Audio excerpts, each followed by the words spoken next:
नमस्कार दोस्तों, आप सभी का हमारे इस YouTube चैनल में स्वागत है। दोस्तों, बिहार पुलिस अवर सेवा आयोग की तरफ से एक नोटिफिकेशन निकली है और ये जो नोटिफिकेशन है दोस्तों उन सारे कैंडिडेट के लिए महत्वपूर्ण है जिनको बिहार में जॉब करने की इच्छा है, और वो भी पुलिस विभाग में। तो चलिए देखते हैं नोटिफिकेशन। और ये जो नोटिफिकेशन है दोस्तों, आप देख सकते हैं नोटिफिकेशन संख्या की बात करें तो 2/2023 है। और टोटल पोस्ट की यहाँ पर बात करें, देखिए जो पोस्ट है 1275 यानी 1275 यहाँ वैकेंसी देखने को मिल रही है। और जो पोस्ट है यानी पद का जो नाम है दोस्तों, पुलिस सब इंस्पेक्टर है। जी हाँ, एसआई का पोस्ट है ये। और पे बैंड की बात करें यानी जो वेतनमान है, वेतनमान लेवल है 6। ये हमने देख लिया दोस्तों। और चलिए देखते हैं यहाँ पर और क्या लिखा गया है नोटिफिकेशन में। आगे हम लोग इम्पोर्टेंट डेट्स हम लोग देखेंगे दोस्तों। चलिए पॉइंट नंबर 4.4, यहाँ पर देखिए अभ्यर्थियों की उम्र सीमा है या फिर उम्र की जो गणना होगी 1/8/2023 को मैट्रिक या प्रमाण पत्र के अनुसार निम्नवत होगी दोस्तों। तो यानी 1/8/2023 से उम्र की गणना होगी। और इस डेट में आपका पास जो होना चाहिए मैट्रिक या समकक्ष प्रमाण पत्र आपके पास होना चाहिए। मैट्रिक किया हुआ होना चाहिए, इससे पहले ही किया हुआ होना चाहिए, तब आप इस फॉर्म को भर सकते हैं। तो ये हो गया अनारक्षित वर्ग के लिए। यहाँ पर न्यूनतम उम्र सीमा 20 वर्ष और अधिकतम 37 वर्ष है। जबकि महिलाओं के लिए 20 वर्ष और अधिकतम उम्र सीमा की बात करें तो यहाँ पर 40 ईयर्स है। पिछड़ा वर्ग और अत्यंत पिछड़ा वर्ग के पुरुषों और महिलाओं के लिए न्यूनतम उम्र 20 वर्ष और अधिकतम उम्र सीमा 40 वर्ष है दोस्तों। अनुसूचित जाति अनुसूचित जनजाति के पुरुषों और महिलाओं तथा थर्ड जेंडर अभ्यर्थियों के लिए न्यूनतम उम्र सीमा की बात करें तो यहाँ पर 20 वर्ष है। जबकि अधिकतम उम्र सीमा 42 ईयर्स है यहाँ पर। तो देखिए अलग अलग कैटेगरी का अलग अलग आप जानते ही हैं कि एज क्राइटेरिया अलग होती है। तो यहाँ पर हमने देख लिए हैं। तो आइए आगे और चलते हैं, क्या क्या दी गई है इंपॉर्टेंट चीज़ों को ही हम लोग हाईलाइट करेंगे। शारीरिक मापदंड की बात करें तो दोस्तों शारीरिक मापदंड भी आवश्यक है, क्योंकि एसआई का पोस्ट है। यहाँ पर फिजिकल जरूर होता है, टेस्ट जरूर होता है, फिजिकल टेस्ट। तो यहाँ पर देख लीजिए, यहाँ पर कुछ कुछ हाईलाइट है, उसी चीज़ को हम लोग देखेंगे। ऊंचाई सीमा, ऊंचाई हुआ, सीना हुआ और वजन के लिए कोई अंक देय नहीं होगा। यहाँ पर जो पॉइंट है हमने देखे यहाँ पर, परंतु विहित अर्हताएँ पूरी नहीं करने वाले अभ्यर्थी असफल घोषित किए जाएंगे। तो यहाँ पर ऊंचाई जो है 165 सेंटीमीटर होना चाहिए। अनारक्षित वर्ग के लिए, अत्यंत पिछड़ा वर्ग के लिए 160 होना चाहिए। अनुसूचित जनजाति और अनुसूचित जाति के लिए 160 सेंटीमीटर होना चाहिए दोस्तों। सभी वर्गों की महिलाओं के लिए 155 सेंटीमीटर होना चाहिए। सीना हो गया, पुरुषों के लिए अलग अलग दी गई है। तो दोस्तों आप ऑफिशियल वेबसाइट पर जाएंगे और पूरा डिटेल से आप इसको देख सकते हैं। और ये जो पीडीएफ है दोस्तों बहुत बड़ा है, जो मुख्य बातें हैं उसी बातों को मैं बता रहा हूँ। तो नियुक्ति की जो प्रक्रिया होगी पहले देख लेते हैं। यहाँ पर जो पॉइंट दिख रहा है पॉइंट 5 में, लिखित प्रतियोगिता परीक्षा होगी।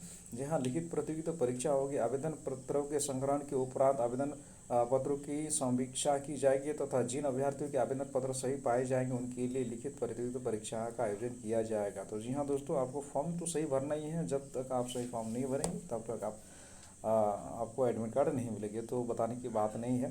तो चलिए देखते हैं। प्रथम चरण में प्राथमिक चयन परीक्षा 200 अंकों की होगी। 200 अंक का कहाँ होगा, और जिसमें प्रश्नों की संख्या 100 होगी। यानी प्रत्येक क्वेश्चन के लिए जो मार्क्स मिलेंगे वो 2 मार्क्स मिलेंगे, तभी यहाँ पर 200 अंक होगा। और 2 घंटे की ये परीक्षा होगी। इसमें 30% से कम अंक प्राप्त करने वाले अभ्यर्थी मुख्य परीक्षाएं के लिए असफल घोषित किए जाएंगे दोस्तों। ये इंपॉर्टेंट बात है। 30% आपको पास होना चाहिए, मिनिमम मार्क्स होना चाहिए, तभी आप मेरिट लिस्ट आपका बनेगा। नहीं तो आप असफल घोषित किए जाएंगे, मेन एग्जाम में नहीं बैठ पाएंगे। ये हो गया।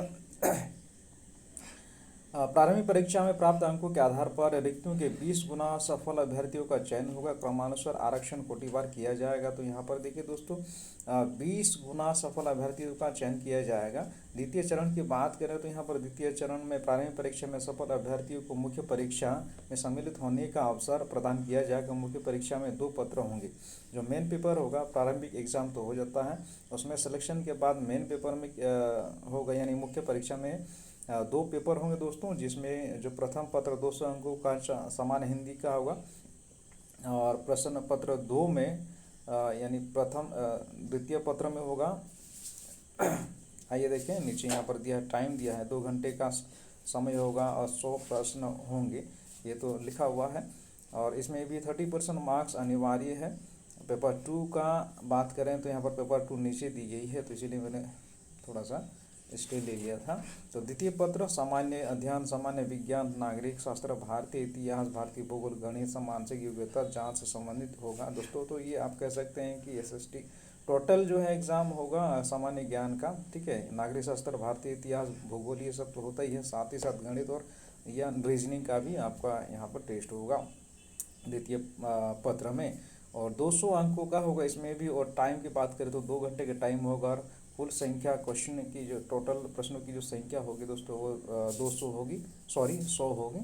और इसमें 2 अंक प्रत्येक प्रश्न के लिए दिए जाएंगे। दोनों चरणों की परीक्षा में प्रत्येक गलत उत्तर के लिए पॉइंट टू अंक काटा जाएगा। तो ये आप इसमें ध्यान रखेंगे कि नेगेटिव मार्किंग है। उत्तर पुस्तिका 2 प्रतियों में होगी, जिसकी एक प्रति आयोग के पास सुरक्षित रखी जाएगी दोस्तों।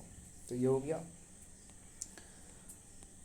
शारीरिक मापदंड तो है, जरूरी है, ये है, यहाँ पर आप देख ही रहे हैं, गोला फेंक है और जो लंबी कूद है, ऊंची कूद है, तो ये क्राइटेरिया रखी गई है दोस्तों। फिजिकल होना आपका ज़रूरी है। तो ये आप देख सकते हैं ऑफिशियल वेबसाइट में जाके। तो यहाँ पर जो इम्पोर्टेंट बातें हैं उसी को मैं बता रहा हूँ। पॉइंट 7 में देखिए, यहाँ पर पॉइंट 7 में दी गई है कितने सारे पोस्ट हैं, कितने कौन कौन सी कैटेगरी के लिए। तो हम लोग यहाँ पर देखते हैं दोस्तों, अनारक्षित जाति अनुसूचित जाति के लिए 275 है, अनुसूचित जनजाति के लिए 16 है, अत्यंत पिछड़ा वर्ग के लिए 238 है, पिछड़ा वर्ग के लिए 107 है, पिछले वर्गों की महिलाएं 82 है, अनारक्षित 441 है, आर्थिक रूप से कमजोर वर्ग के लिए 111 है, ट्रांसजेंडर के लिए 5 सीट है। तो टोटल जो सीट्स हैं यहाँ पर 1275 है दोस्तों। तो इस तरह से ये टोटल वैकेंसी है। तो अगर आप पे योग्यता है, आपकी एज अभी भी बनी हुई है, आपका एज है, तो आप फॉर्म भर सकते हैं। आरक्षण का यहाँ पर कुछ बातें कही गई है दोस्तों। तो आरक्षण से संबंधित आपको पता ही है। तो आरक्षण ST/SC जो बिहार के ST/SC हैं तो उनके लिए छूट है। और बाहर के जितने भी कैंडिडेट्स आएंगे बिहार में अप्लाई करेंगे, चाहे वो ST/SC हो या जो भी है, वो जनरल में गिने जाएंगे। ये बात भी कहीं लिखी हुई थी, तो आप इसमें देख सकते हैं, हाईलाइट किया हुआ है। और देखिए, चिकित्सा जांच, चरित्र पूर्व सत्यापन, तो ये चीज़ तो होता ही है, तो ये बाद की बात है। तो आवेदन करने की जो प्रक्रिया है, तो आप यहाँ पर हम लोग देख लेते हैं दोस्तों, कैसे आवेदन फॉर्म करना है, फॉर्म का आवेदन कैसे अप्लाई करनी है। और प्रयुक्त पदों पर चयन हो तो ऑनलाइन आवेदन पत्र भरने की पद्धति अपना ऑनलाइन फॉर्म भरा जाना है। और 5/10/2023 से ऑनलाइन आवेदन पत्र भरने की प्रक्रिया प्रारंभ की जाएगी। विहित पद्धति एवं प्रक्रिया के संदर्भ में आयोग की वेबसाइट या जो ऑफिशियल वेबसाइट है दोस्तों www.bpssc.bis.nic.in पर जाएंगे और यहाँ पर फॉर्म भरेंगे ऑनलाइन। चूँकि ऑनलाइन का ज़माना है, तो इसलिए ऑनलाइन में ही फॉर्म भरनी है। और जाहिर सी बात है, इसमें पारदर्शिता होती है। गलत फॉर्म भरते हैं तो कोई चांस नहीं है आपका। यहाँ पर देखिए 700 रुपये दिए जाएंगे, 700 रुपये शुल्क लिए जाएंगे। जो बिहार के पिछड़ा वर्ग है, पिछड़ा आर्थिक रूप से कमज़ोर है, पिछड़ा वर्ग है या अनारक्षित है ना, रिजर्व कैटेगरी के से जो बिलोंग करते हैं, उनको 700 रुपये परीक्षा रूप में देना होगा, परीक्षा शुल्क के रूप में देना होगा। जबकि ST/SC जो बिहार के ST/SC हैं तो उनको, और महिला है, महिलाओं के लिए यहाँ पर 400 रुपीज़ रखा गया है, परीक्षा शुल्क रखा गया है। तो आगे बात करें, ये हो गया ऑनलाइन माध्यम से आप जो परीक्षा शुल्क है वो जमा करेंगे दोस्तों। और इम्पोर्टेंट बात क्या लिखी गई है, मैं यहाँ देखने की कोशिश कर रहा हूँ। आवेदन पत्र में यदि आवेदक गलत आरक्षण कोटि के प्रविष्ट करते हैं तो उनकी उम्मीदवारी रद्द कर दी जाएगी। अतः आवेदक पूर्णतः आश्वस्त हो लें कि वे किस वर्ग या किस कोटि से संबंध रखते हैं। तो जाहिर सी बात है दोस्तों कि जो जिस भी कैटेगरी से आते हैं उनको सब पता होता है। और यहाँ पर फॉर्म गलत भरने की कोई गुंजाइश ही नहीं होती है। गलत फॉर्म भरेंगे, अंतिम स्थिति में जब आपका फाइनल हो जाएगा तो उस समय आपका रिजेक्शन का सामना करना पड़ेगा आपको। तो ये देख लीजिए अपना कैटेगरी। तो यही इंपॉर्टेंट नोटिस थी दोस्तों। तो चलिए हम लोग मिलते हैं। और हाँ दोस्तों, यदि आपको मेरा दिया हुआ जानकारी अच्छा लगता है तो प्लीज़ यार सपोर्ट कर दीजिएगा। नया चैनल है, मैं कोशिश करता हूँ जितनी भी नोटिफिकेशन हो, चाहे बिहार हो या फिर झारखंड हो, तो वहाँ से जैसे मुझे नोटिफिकेशन दिखा बिहार का तो मुझे लगा कि आपको बता देना चाहिए। तो चलिए मिलते हैं हम लोग नेक्स्ट वीडियो में।